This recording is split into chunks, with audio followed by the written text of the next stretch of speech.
They have words written out. Whoa. It feels weird. I had words too. It's very odd. We'll see how long this lasts. We'll try it. We'll try it.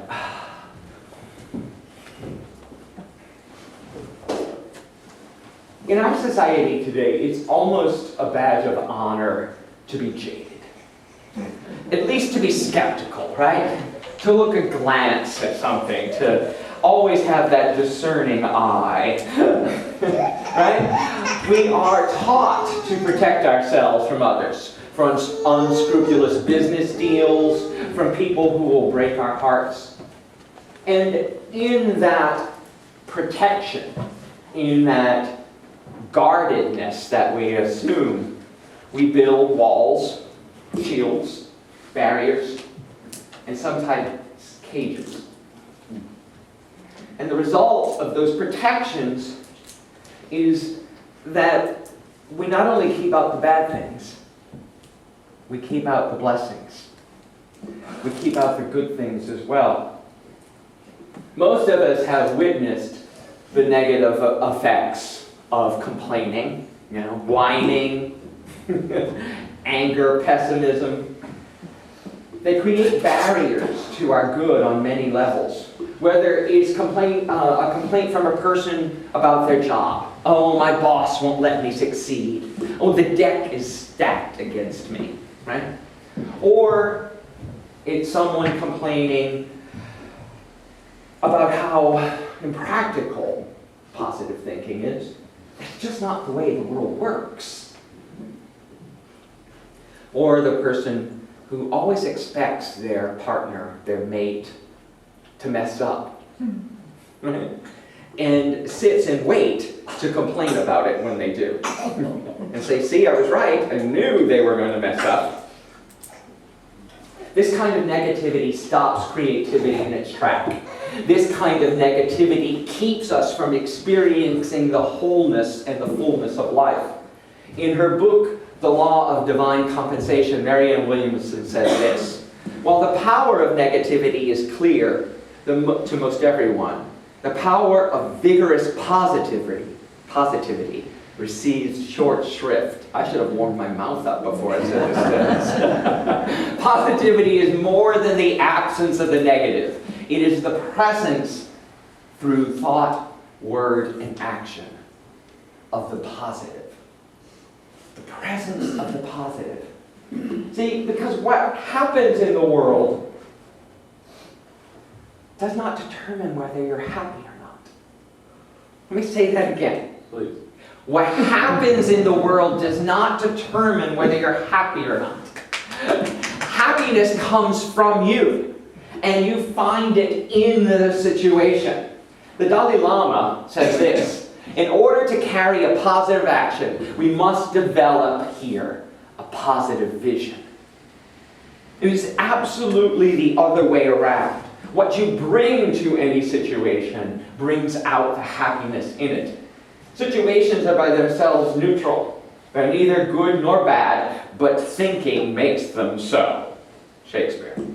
Hamlet, I believe, it's from. But that kind of understanding is what transforms us. Because there will always be some piece of your life that's out of balance. Always be something that seems to be missing from your daily existence. And if your happiness is dependent upon that one thing, and you won't be happy until you get it, you will always be missing the present moment.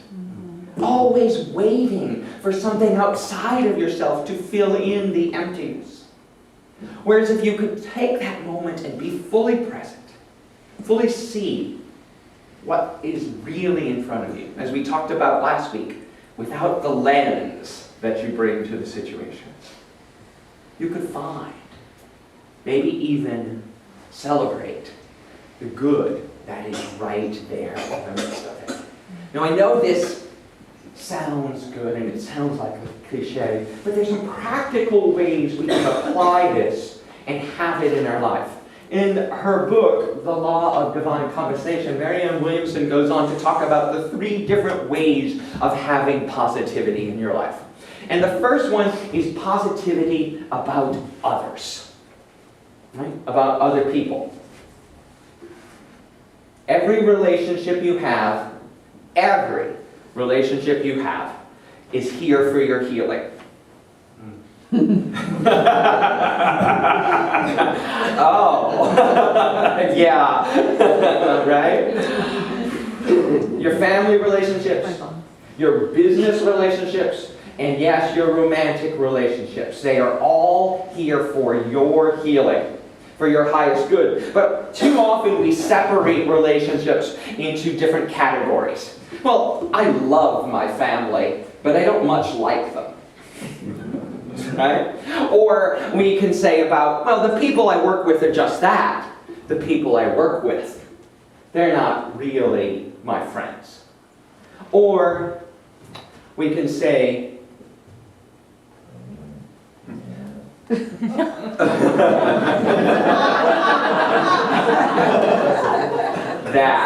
about our romantic relationships. Thank you, Camelot. Make that dog a metaphysician. When we separate ourselves from others in any way, shape, or form, we are separating ourselves from our good. We are separating ourselves from the possibility of good by saying they have nothing to offer me. Really, that's what you're saying. They have nothing to offer me. Be it a lover, a workmate, a friend, or a politician. Oh, yeah. So easy to take different camps, isn't it? Isn't it so easy in our politics to stake ourselves and I'm only this kind of person. I'm only ever, if that person gets elected, I'm moving to Canada. Or back to Australia, right, Bruce? Saying that they have absolutely nothing to offer us. Oh, that's an interesting reaction. Practicing vigorous positivity calls on us to look for the good in every person and in every situation. And every person in every situation.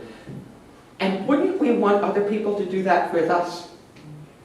Right? Wouldn't we want other people to give us the benefit of the doubt sometimes and to absolutely look for the good in us, even when we weren't demonstrating it fully, especially when we're not demonstrating it fully? So turning that around and doing to others as we want them to do to us, to on a daily basis look for the good. I know that my marriage is better when I look at the amazing things that my husband, like holding our baby right now, does for me on a daily basis, rather than on the 1 or 2 things that absolutely drive me batshit crazy. And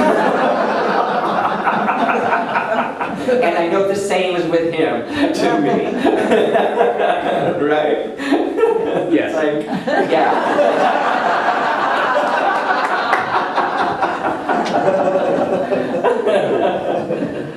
Really, on a daily basis, how I choose to see the world determines how I feel about it.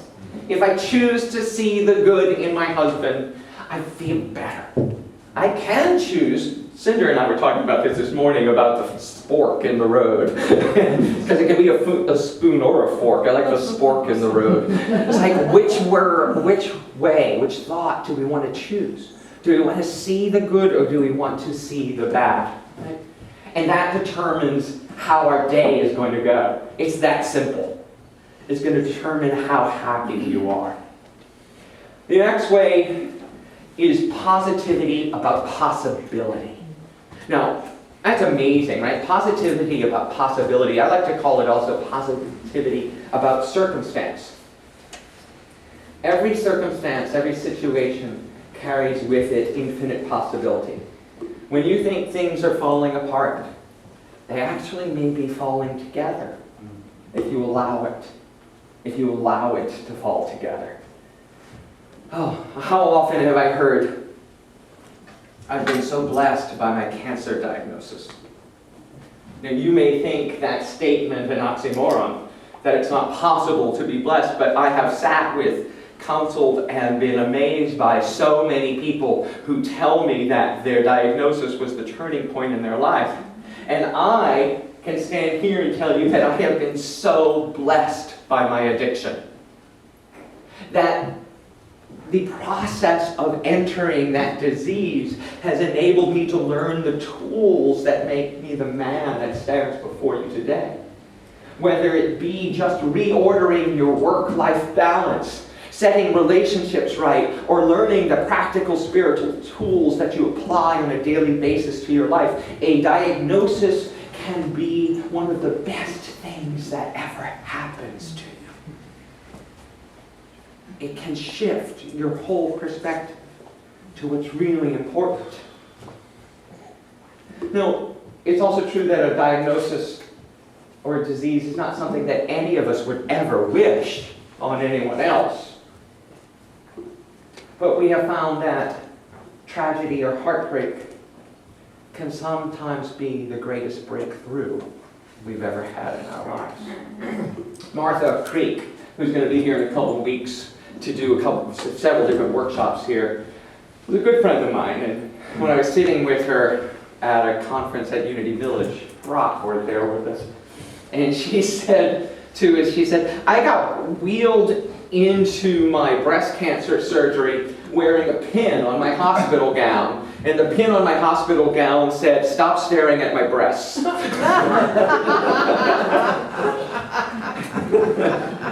Yeah. Martha's doctors told her that she'd be in the hospital for 3 days, that it would take that long to recover from her surgery. And she looked at them and said, "No, I'll be released the next day." And they said, "No, you'll be here 3 days." And she said, "No, I'll be released the next day." So the next day, after she wore her funny glasses in the recovery room and still had her "Don't stare at my breast" pin on her, the doctors came in and said, "Yeah, you're ready to go." Because she has already gotten up out of her bed and was ministering to the doctors and the nurses and the staff in the hospital. She was there to do her job. She was there to love and to give, not to be a patient. Her reality, her positive attitude about the situation transformed it. Now,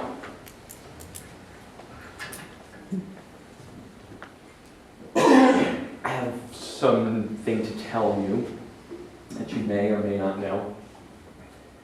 We're all going to die. Ooh. Oh.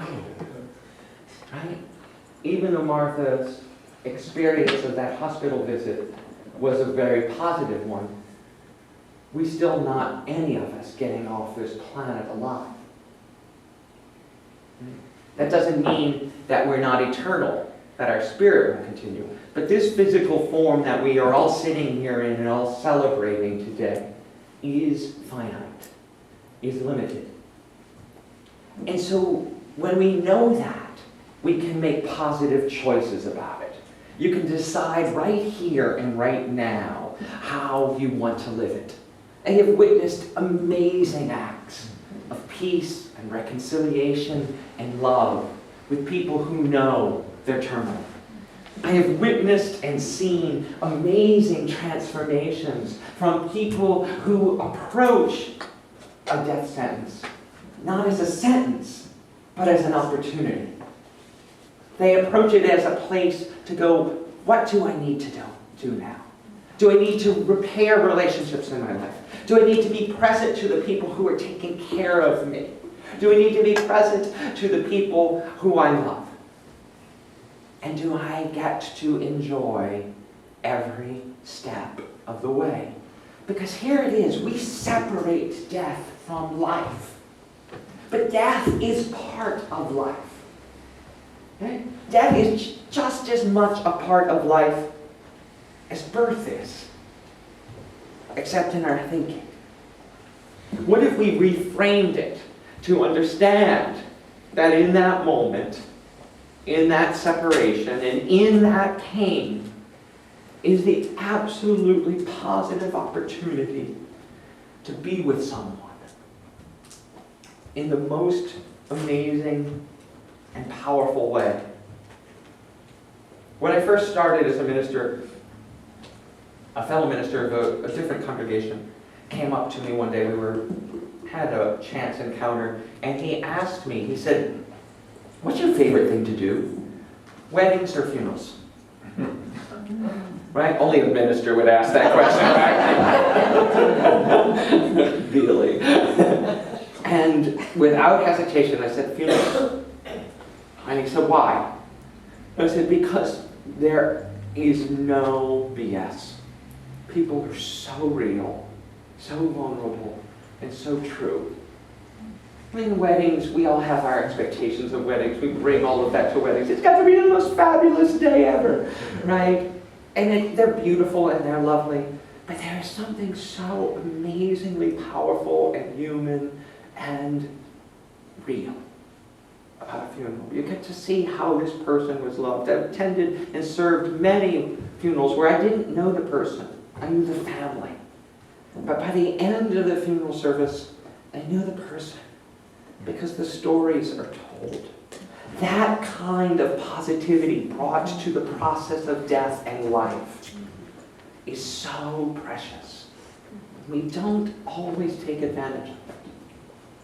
Now, of course, you don't have to wait to be on your deathbed to do this. You don't have to wait till you're having a diagnosis.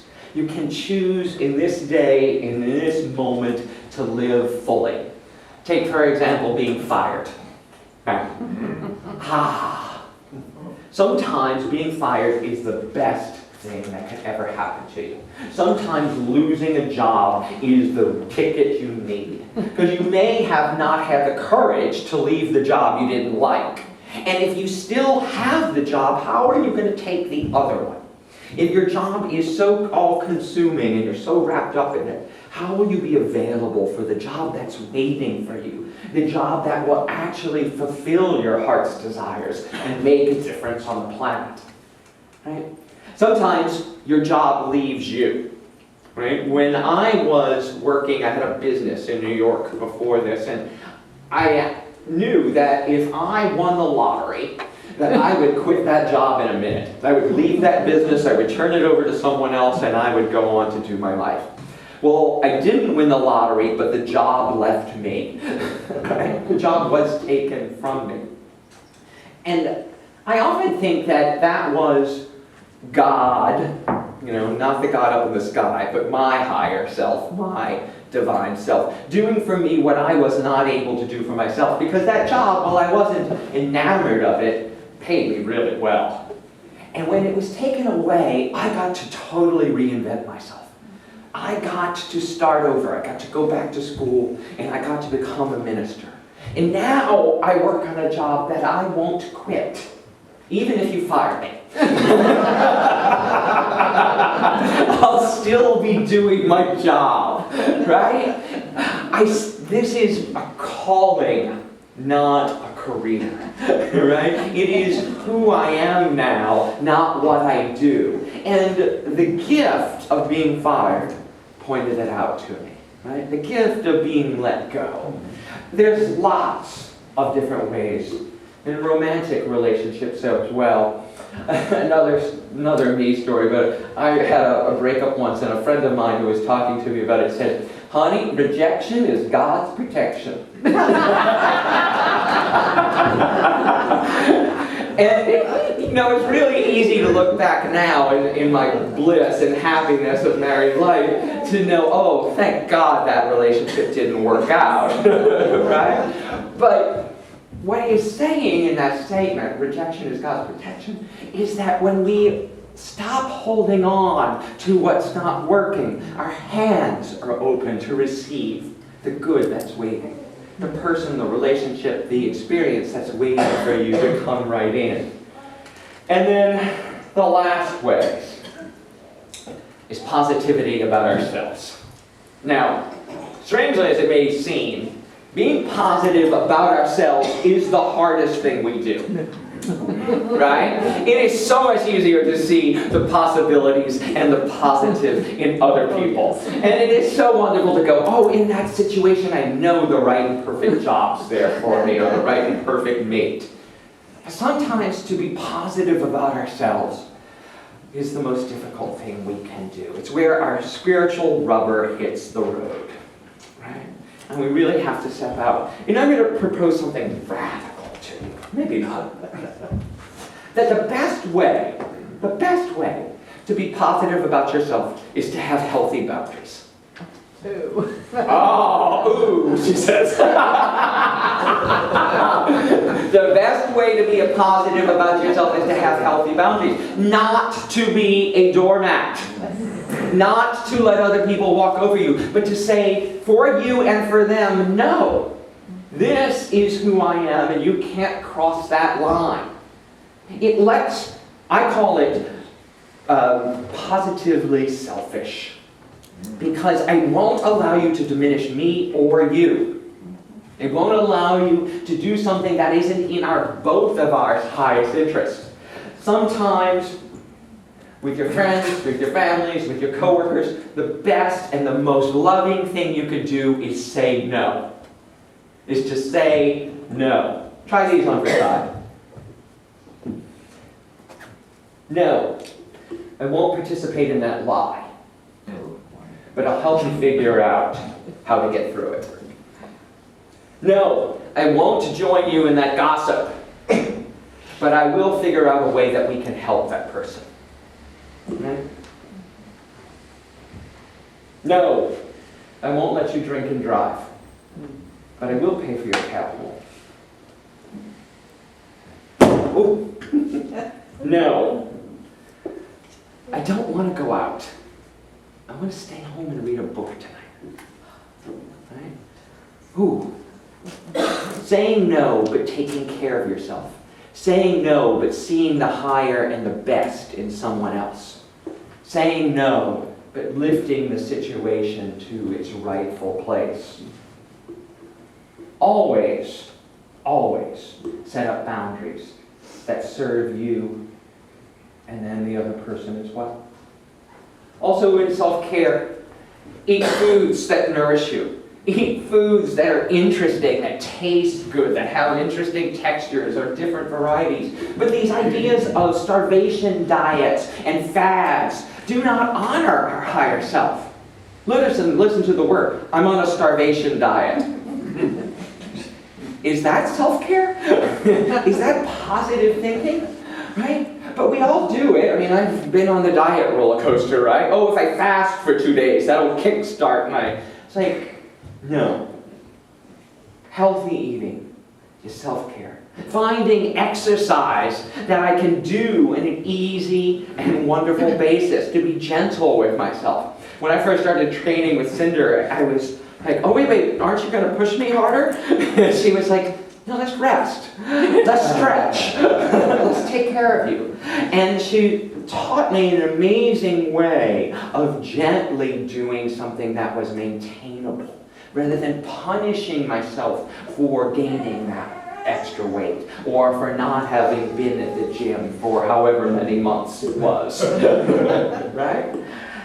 When we step into an exercise plan that's fun, we get emboldened, we get enlivened, and we change who we are.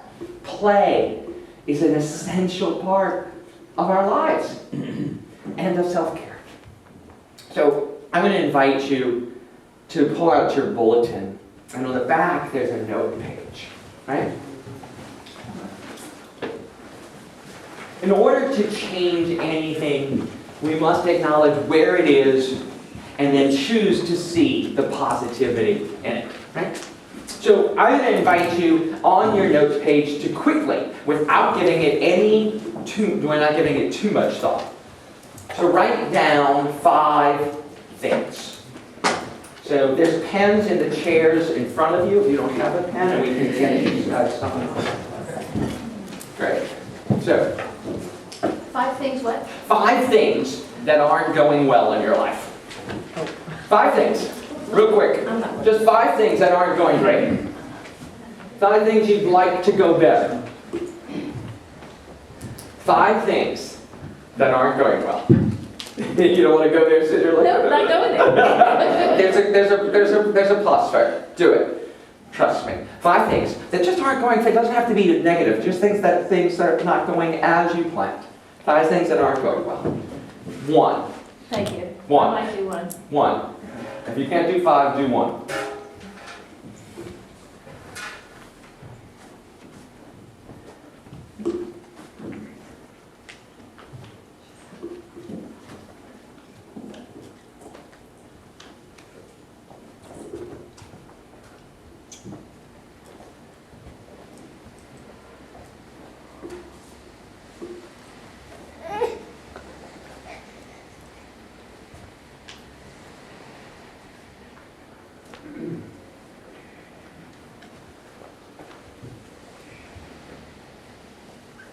Okay. So even if you have just 2 or 1, whatever you have, good. You have a list of 5 quick things, that's great. Now take a moment, look at this list, and find a thing for each of the 5, or however many you have listed, that you're glad about. Find where you're happy. Find where there's a blessing in each one of those situations. A couple of years ago, we talked about this as the glad game, or it was just a year ago, where I talked about being Pollyanna. Pollyanna used to play this glad game in the book, where she would see any situation and find something to be glad about in it. So this is the glad game. Find something in each one of those situations that you would consider a blessing.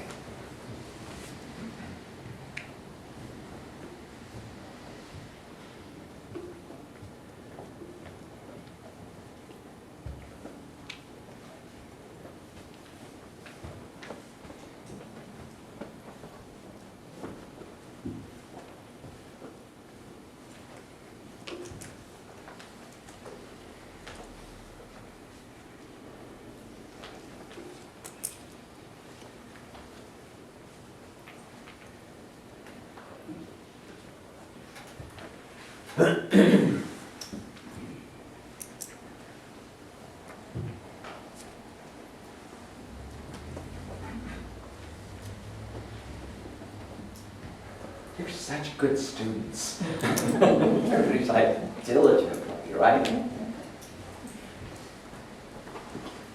If we are unhappy about some situation in our lives or the current state of the world, it is we who have to change it. Change it by changing our own thinking. We must see things differently. We must find in every situation we must see past the fear to the happiness that is inherent in it, to the good that is inherent in it. So let us all open ourselves up by practicing positivity, by practicing seeing the good in every situation. And like Pollyanna, embrace our happiness and play the glad game. I am delighted that you are still writing. And with that, I'm going to invite Gary Kanye, who's here from Hawaii, teaching the Absolute Abundance class in Hawaii for us, to lead us in our meditation.